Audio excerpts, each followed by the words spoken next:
Have you ever stopped to wonder why the world suddenly started changing so fast? What just happened in the Strait of Hormuz is a historic precedent.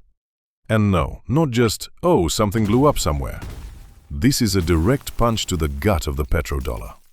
In my last video, I already explained what Washington actually wants. And today, China's countermove. Trust me, they weren't just sitting on the couch with popcorn, waiting for their fate.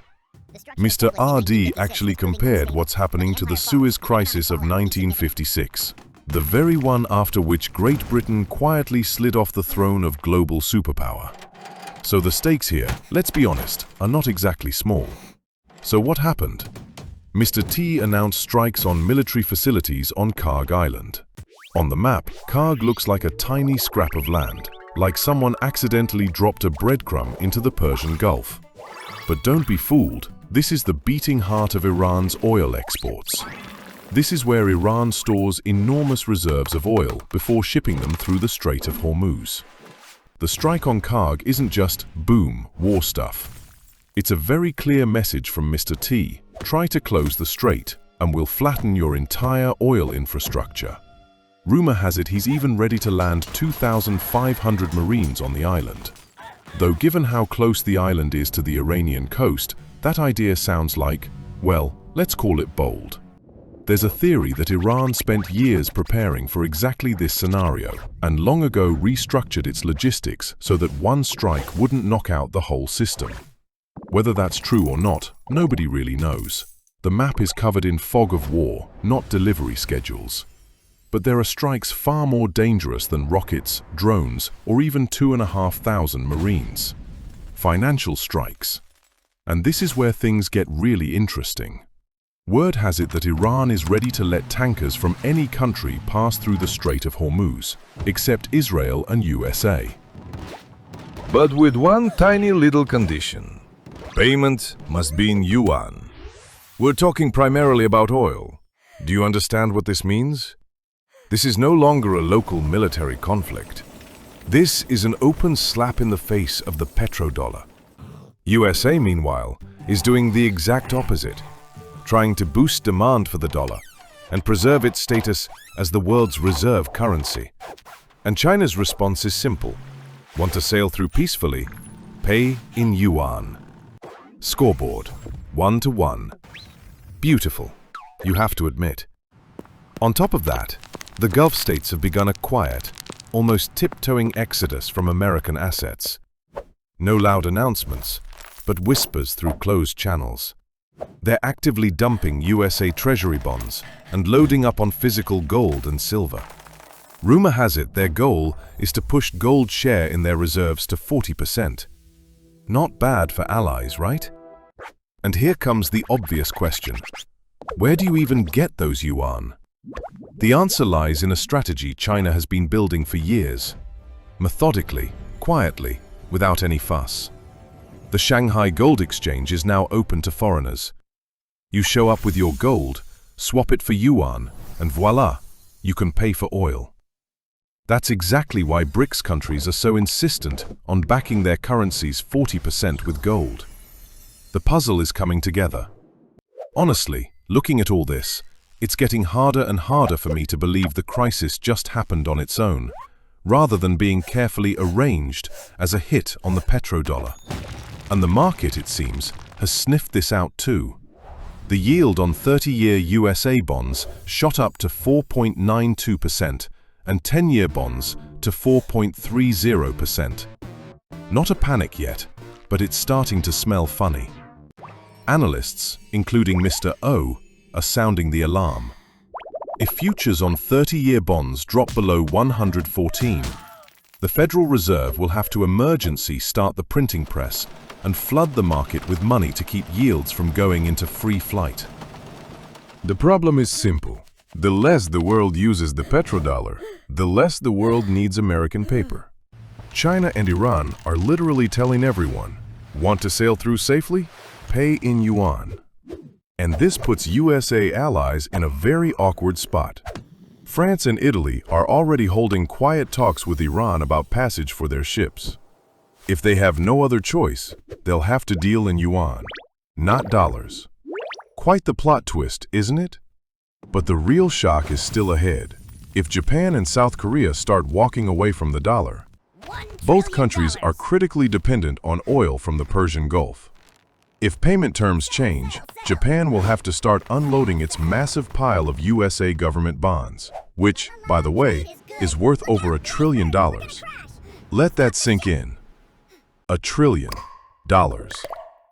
The Bank of Japan has already quietly started selling them. For now, it's a drop in the ocean. But if this becomes a flood, for the dollar, it'll be something like a date with an iceberg. That's exactly why the Strait of Hormuz isn't just geography. It's the place where tomorrow's global pecking order gets decided. If USA can guarantee free passage, the dollar holds. If not, it takes a hit not only from China and Iran, but even, against their own will, from its own allies. For years, people called me a conspiracy theorist when I warned that the petrodollar was living on borrowed time. Well, where are all those skeptics now, I wonder? These processes don't happen in a week or even in a year. This is a slow, tectonic shift. It's just now entered its active phase. The petrodollar isn't dead yet, but its fate depends directly on how this story in the Strait ends. Meanwhile, things in the Persian Gulf are heating up, literally. In response to the strike on Kharg Island, Iran attacked the Fujairah oil terminal in the UAE, one of the key hubs of global exports. And as they say, this is just the beginning. Breaking news. Iran has started blocking not only the Strait of Hormuz, but the Strait of Oman too. At the same time, alarming signals are coming from the Red Sea. The Houthis, operating in close coordination with Iran, announced they are waiting for the right moment to completely seal off the Bab el-Mandeb Strait.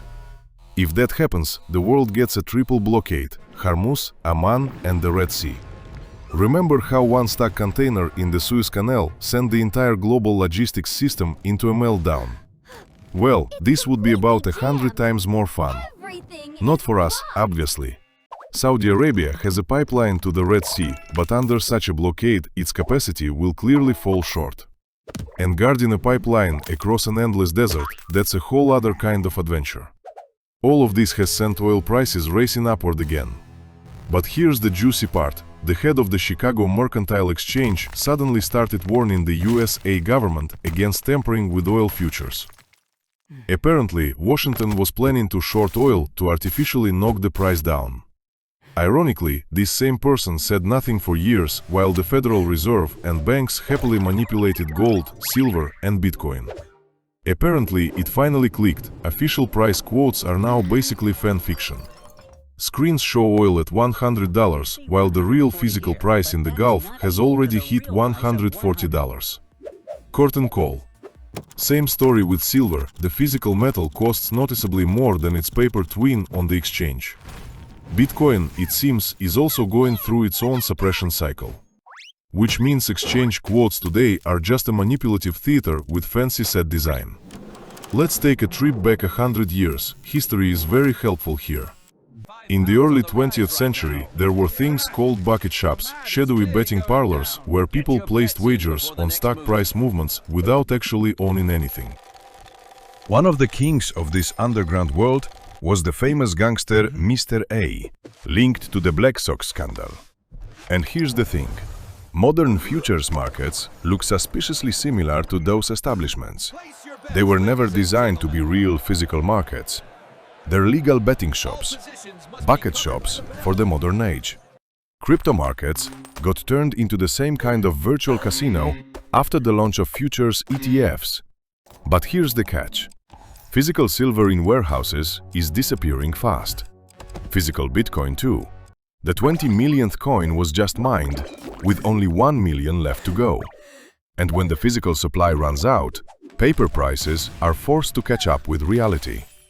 That's not a theory, that's a law. Behind the roar of explosions and screaming headlines, on which the media is making an absolute killing, it's easy to miss what really matters. The state of the foundation everything is built on, meaning the USA economy.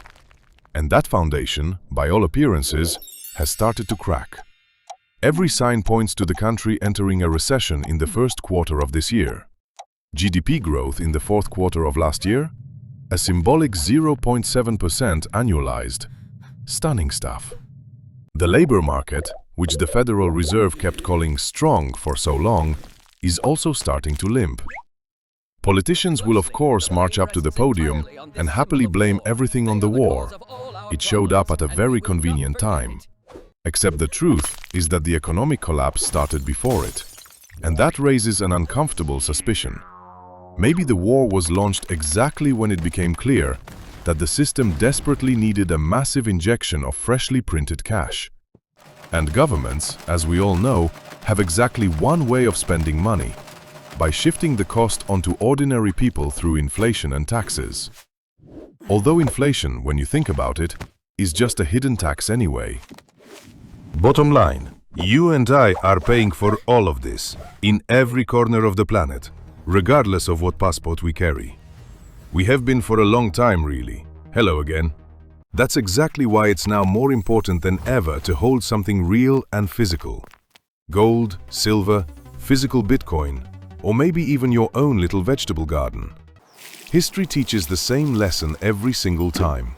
When paper systems collapse, the only truly safe place is something you can actually hold in your hands. What we're watching today risks making the crisis of the 70s look like a pleasant afternoon picnic. If the world starts mass dumping USA government bonds, and it already is, we'll find ourselves in a genuine mathematical dead end. Look at the numbers. USA debt is around $40 trillion. If interest rates climb to just 10%, annual debt servicing costs hit $4 trillion. Meanwhile, total tax revenues are about $5 trillion. Do the math yourself. Almost every dollar collected from citizens would go straight to paying interest on the debt. The Treasury under Mrs. J.Y. tried to wiggle out of it by betting on short-term paper, cheaper to service. But in the current crisis, that very strategy is turning into a trap. That's why Mr. T so desperately wanted, and apparently still wants, to lower short-term interest rates. USA is betting on AI-driven GDP growth, productivity gains, and control over the Strait of Hormuz to keep demand for the petrodollar alive. Will it work? Big question. Because neither Iran nor China are sitting around waiting, they're already landing blows. Hard ones. I'll keep covering this story from every angle. Chinese, Iranian, American. So the picture stays full, not one-sided. So subscribe, hit like, take care of yourself and your gold. See you soon.